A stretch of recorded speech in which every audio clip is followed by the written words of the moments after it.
Welcome to the official Tennis.com podcast featuring professional coach and community leader, Kamau Murray.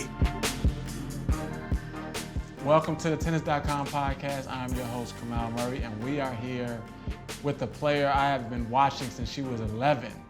I remember watching her in Peachtree City, Georgia, whoop up on one of my players at the time. She's a 95 baby, yes. Which back in the day, that's like, 94 baby, 95 baby, 96 baby. She was the hot shit in 1995 of that class, Sachia Vickery. Yes, hello, thank you for having me. So when I say Peachtree City, does that bring back memories? Oh, definitely, yeah, like all the nationals and the super nationals, just growing up on that USTA, tournament schedule. All the girls I grew up with playing was all from those nationals, So talk about some of the girls from your class. I remember like Vicky, Jerica. Yeah, Victoria Duvall, Jerica Boone, Jenny Brady, who came out a little bit later. Who else? Man, there was like Kelsey Lorente, Chanel Van Nuga, a bunch of players. Madison, she's my year.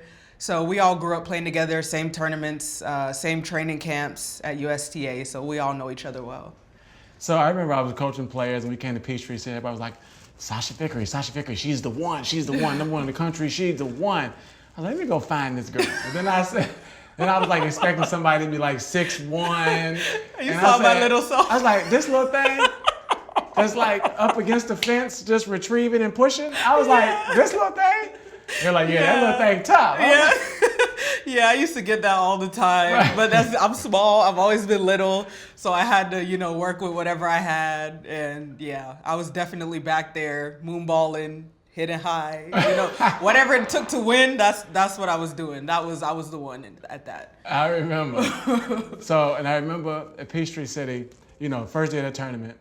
A lot of cars in the parking lot. You can't park in the parking lot. You're parking on a little side street. Right. And then you get to the end, there's like 9 cars in the park. I'm like, is that little thing, she's still in the tournament? Right. She's still in the tournament. Right. Right, yeah. Those were the days I used to get to the tournament. I was like, okay, I guess I'm going to play Vicky in the final. Like I used to go through the draw and I'm like, I'll be in the final playing Vicky. Because we played every final, every week. So, yeah. So talk about that, because I feel like that was the time where it was like everyone was trying to get chose by the USTA. Right. Like that was like the big thing. Like you wanted to win Super Nats because you wanted to be like, get all the USTA support and get invited to the camps. Talk about how like it was like a little bit of internal competition to get chosen at the time. Now I don't think it's that much. Like no one's trying to get chosen. Exactly. Right? Yeah. They like want to be IMG or somebody else. But then it was like USTA was like when they put their finger on you, then you were like gonna make it. Yeah, I'm not sure why that was, but that period of time, with me, Vicky, Danielle Collins, Madison, and all of that, there was just like a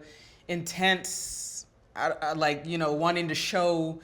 Your talent, wanting to show USTA. And I think they were just maybe more involved in the tennis side of things.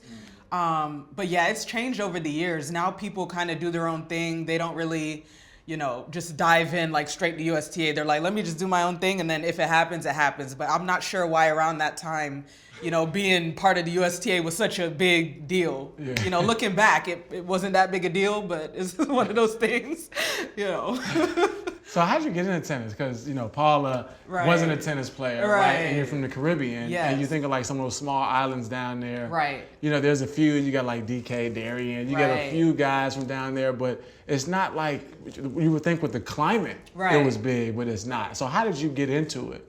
Yeah, I started totally by accident. Like you said, Darien, I've known him forever. My mom comes from a small island, in a village almost in South America, in the Caribbean. And, she immigrated to the United States. We didn't have money to, throw me into tennis lessons, to throw me into sports. But I started by accident when I was younger. I went to the dollar store. I saw a racket. I started hitting on the wall with it. And, after a while, they were like, wow, you're pretty good. Why don't you try to take lessons? So, my mom scraped up whatever she could. She put me in lessons, and then I got good quickly, and I just stuck to it. So you look at like federations, right? You look at like the Czech, you look at like even the LTA, and even like the Canadian Federation, right? You can see how like waves of players make it. Right. And you being from the Caribbean, right, doesn't really have like a federation that has that same type of pipeline. You Right. know what I mean? But you see other people, even who grew up in America, go and play for another country to get Right. that. Yeah. Do you think that like it would have been easier if there was like an organized sort of federation with a larger pot of money to support? Yeah, I think for sure. The big thing with the Caribbean is, they just don't have the funds. Like, these small countries, they can't send players to tournaments. They can't, pay for hotels and stringing and food and flights and, all that extra stuff. I think if they had more funds and more opportunity, then there'd be more players coming out from the Caribbean. And even kind of going back to American tennis, if there were more resources, in the inner cities and, some of these small communities, I'm sure there'd be a lot of players that could make it, but people don't have the resources. Mm-hmm.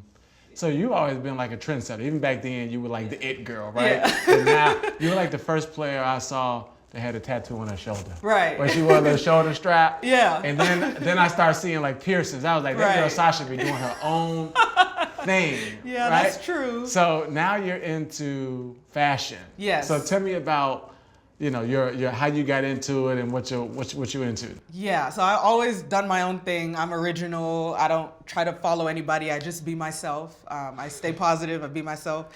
But now fashion is something I've been into since I was a teenager, but it was more of a hobby. I never really explored it.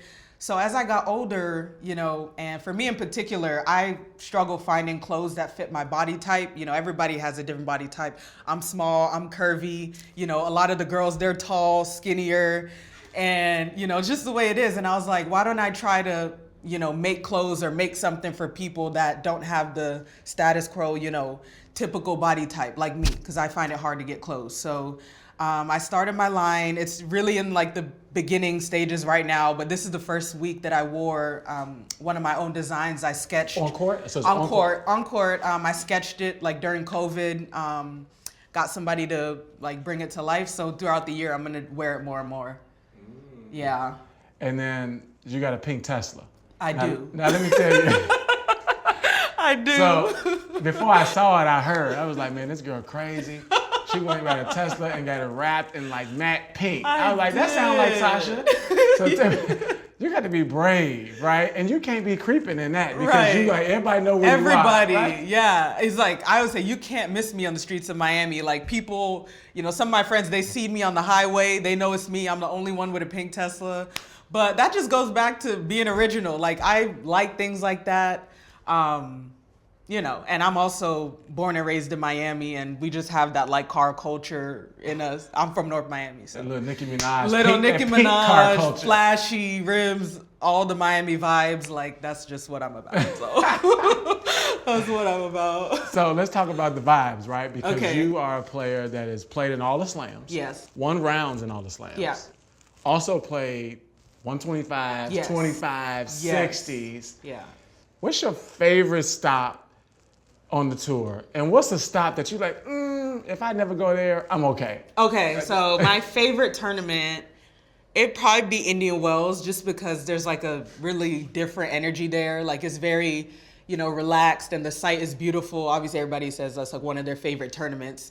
But going back to the trenches, where you go back to the 25, 60s, where it's a little rough. There's a 60K in Macon, Georgia, at Mercer University. I will never play at that site again. I already promised myself. I'll go to another site in Macon, but I won't play at Mercer University, any tournament they have there. Now, why is that?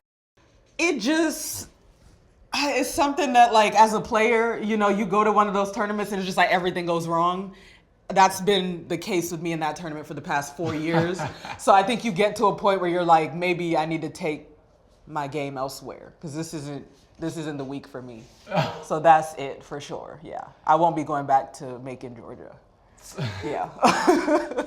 Yeah.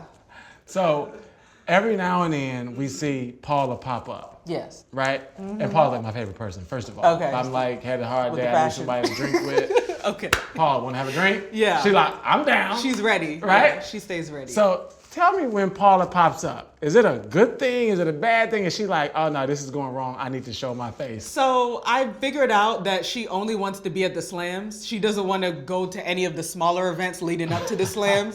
So she feels the slams are her moment. That's her conditions that she thrives in. So she's only at the bigger events, but she's not going through the trenches. You'll only see her at the slam. She's Hollywood. She's Hollywood, bougie.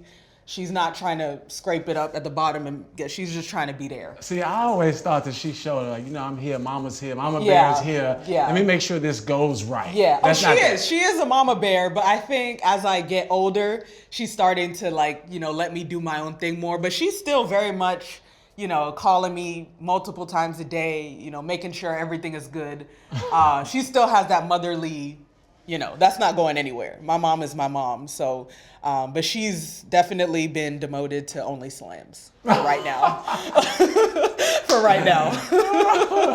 And just for that, she gonna pop up and say, just to show you she can do what she wants. Yeah, that's true. So you've been out here on the tour, right? I think you were the it girl coming out. What do you think you need to do to be top 25? Because I think everybody knows you're that girl can ball. Right. She can fight. She can move. She has everything. Right. Right. So what do you think, the one little thing, so before I leave tennis, I want to do this?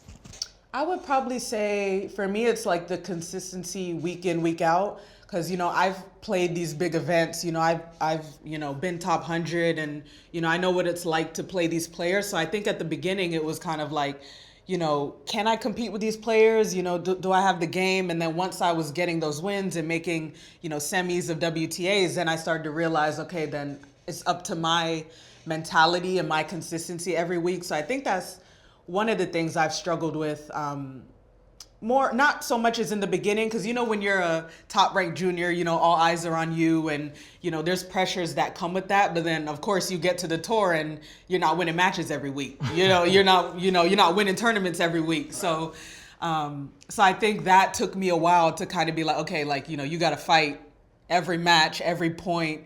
And once I'm in that mentality, that's when I'm able to play my best tennis. But it's finding that week in and week out. And that's what the best players do.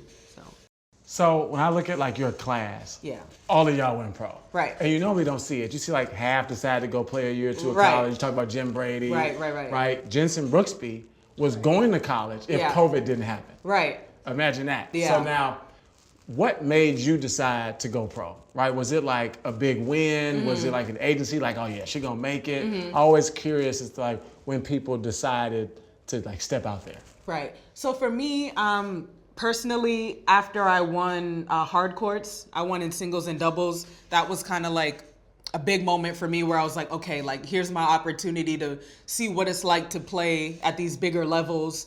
But I think going pro is just something I had my mind set on. And, it's I've said before, I don't come from a rich family. And I knew playing on tour, I was going to be able to provide for myself, provide for my family.